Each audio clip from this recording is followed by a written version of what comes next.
This is the Earth section of my Spirit Animals Poetry chapbook. And, you can see some cows, and more importantly, you can see Syrup Man here.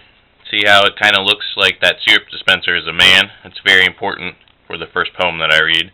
And then, of course, we've got a tree and a playground. So the first poem from this Earth section is called Covington Waffle House, 2:38 a.m., and that's, an actual place. And this was one of the poems that I wrote where I was hanging out with some friends who do creative writing.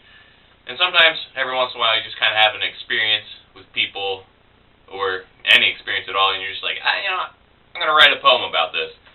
And that's what I did with this one. And here it is, Covington Waffle House, 2:38 a.m. Syrup Man is the life that comes from a dispenser of syrup. When you pull back the top to reveal the mouth, undoubtedly, his voice screams. I was borderline OCD about straightening the bent plastic tips on the darts at the bar. Outside, the rain was cold and heavy, seeping through my clothes because my black hoodie had a broken zipper. The coat hangers looked like an army of octopuses, gathered together, knuckles up, like rock'em sock'em robots. I'll talk to anyone and try and take any open seat, even though we're supposed to wait. The man in line, who smelled like wet cigarettes, flirted with the girls, Casey, Elizabeth, and Jen. Eyes and teeth. That's all a guy needs in a girl, he said. Eyes and teeth. I mentioned a few other necessities.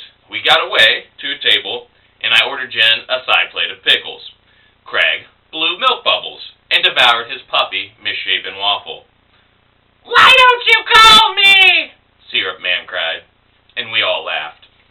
And that is how Syrup Man kind of sounds. Of course, that's my rendition of it. Jen does it best. The next poem in this section is called Barometric Pressure. This was the first poem that I workshopped in grad school poetry. And this was one of the poems where I tried to not have a concept beforehand, to just kind of jump into an image, see where it takes me. Most of my poems, I know where I'm going with them. This one, I can overanalyze it as I do with myself all the time. But this poem's just kind of sexy, sentimental, and it's called Barometric Pressure, so you might be thinking, like, what the hell is he talking about? But just bear with me on this one. Barometric Pressure. Our playground is sacred. Childlike, I go for the bell up top, rub around the hood. You shake my soda bottle, fiddle, and twist the cap. I stroke the ringer, the walnut shell hidden inside. Sound bounces back softly. How are turbulence and erosion different? Resting on the farm, we watch the cows stand and shiver. More than sentiment touches me when I see two bovine bodies rest against one another, not unlike lovers. We lick our lips similarly. And this next poem, the last one in the Earth section, is called Ecosystem. And this is where it's a persona poem, and I pretty much take the perspective of a tree.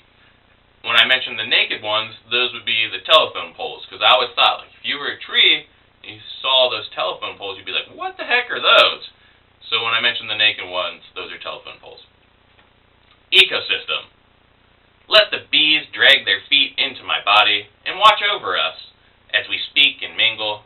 We drink from the clouds and sigh oxygen, perspiring at night after mating. Just fill me, blow me with passion. Let's plant our roots together, entangle limbs in moist soil, bear leaves of fruit and beauty.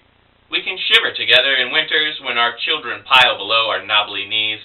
Tell them stories about the naked ones, connected by a black cord, who never speak, but tingle to touch. We grow around them and celebrate the seasons, always